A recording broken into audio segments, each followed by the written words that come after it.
Hello everyone, welcome back. Now let's practice something on the wall. For the project that we have it, now we know that we did top of the foundation, for example somewhere here. Let's double check to see top of the foundation. Go to the elevations. Now top of the foundation here is 50, so it's basically we have the foundation, top of the foundation, we have it somewhere here. This is top of the foundation. Now I would like to change this one. To make the top of the foundation to be zero, so that we have some other. So we're gonna change this one, for example 0 here. If I want to change it to 0, top of the foundation, I will go to here, we'll change this one, change this 50, so we'll double click on it to 0.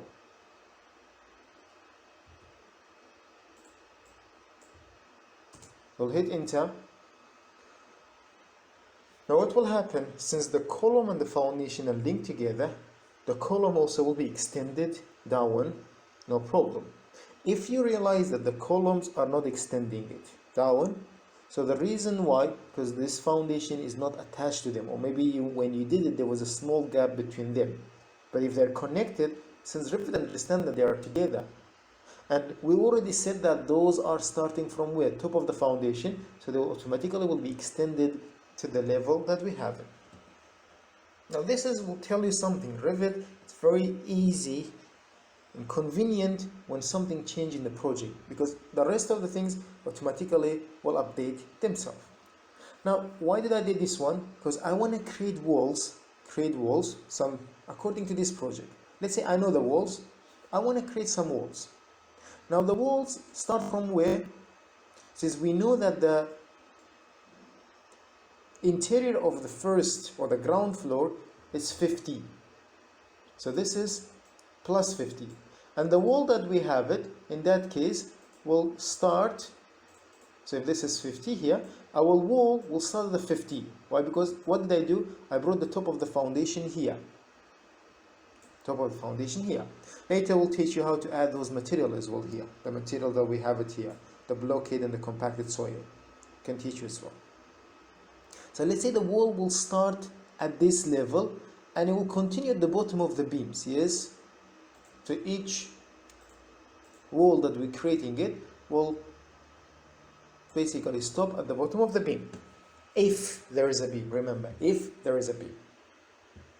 So how do I know that if there is a beam and over the wall or not? Well, what we have to do, we have two plans.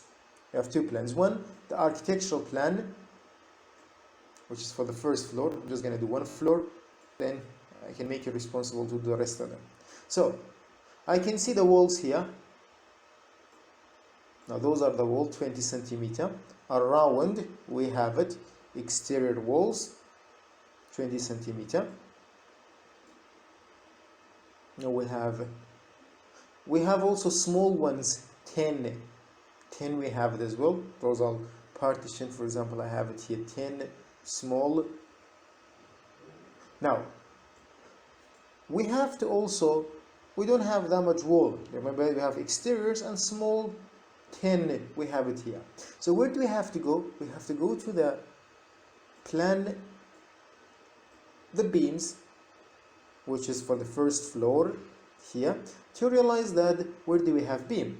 So you realize that we have beam around the corners, around the edge of the building. We have around the edge of the building we have the wall. So the exterior walls will come under this beam. So if you check the beams, 60, 25 by 60 means 60 is the height of the beam, 60 height of the beam, 60 height of the beam. So I know that 60 here, all the exterior walls, we're drawing them, exterior walls, we have minus 60 for the offset.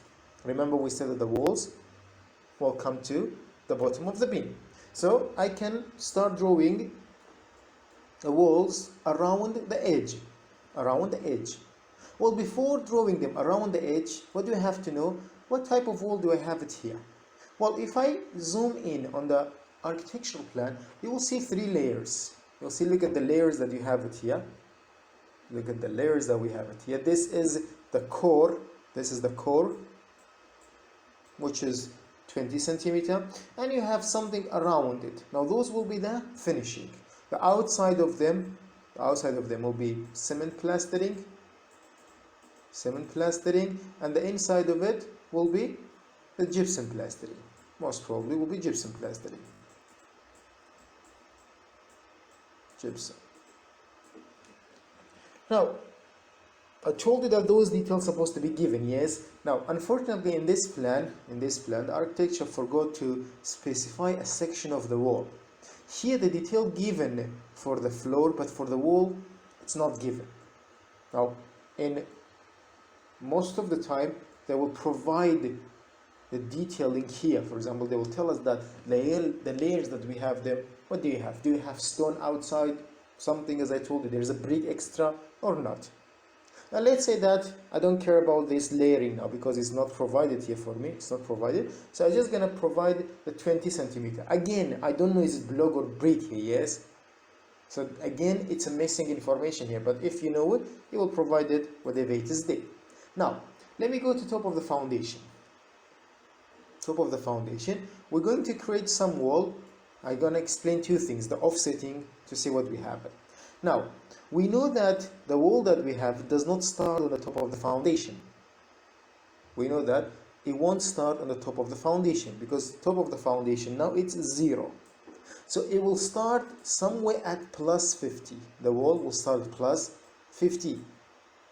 So there is an offset here, plus 50, and we know that they will finish somewhere at the bottom of the beams. So there will be as well this offset here minus 60. So they have minus 60 for the offset here, plus 50 offset for the bottom in order to draw the wall at their location. Why? Because later we will add these short columns and we add this slab. You will understand, or when you add this slab basically, you will realize that it exactly will start on the slab that we have there.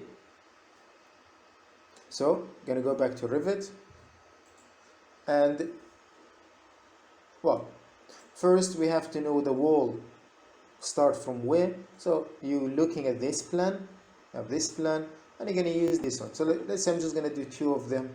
For example, we have this one, then from here it goes this manner. It's easy way. The only thing is what? You're going to go to structure, wall, this is structural wall, save it. And then we're going to choose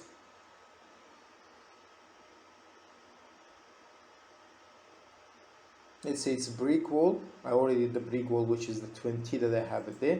So make sure it is 20. If you want to look, brick wall here, I wrote the name, yes, but I don't know how much is the thickness of it. So I can go to edit type to make sure it is 20 centimeter. I have it. I'll check the layers. There is no layers. I can add the layer if I want. I can add the layer. Let's say I'm adding 2 layers. One for the top, one for the bottom. I'll make those are finish. So I have finish, and this one finish. This is the finishing to be, we don't know what they are. We don't know, for example, 2 centimeter I have it, 2 centimeter I have it here. Since I don't know the material, I can leave it later. If I know the material, I can add it to it. So remember, you can change things later, it won't be a problem. It's not just you did it, you have to, no, you can come back to this one. If you change the property for this one, all the walls within the project will be changed. So this is what we call family. This is a family I am using it. Yes, brick wall, it's a family. Now, I'm trying to draw, for example, let's say core center line, I have it, core center line. I can come like this. Now what happens here? What happens here if I start from there? Look, the difference, Revit will cut it, yes? Is this true here, if I start in this manner? So we don't have the same material, so this will not be true doing.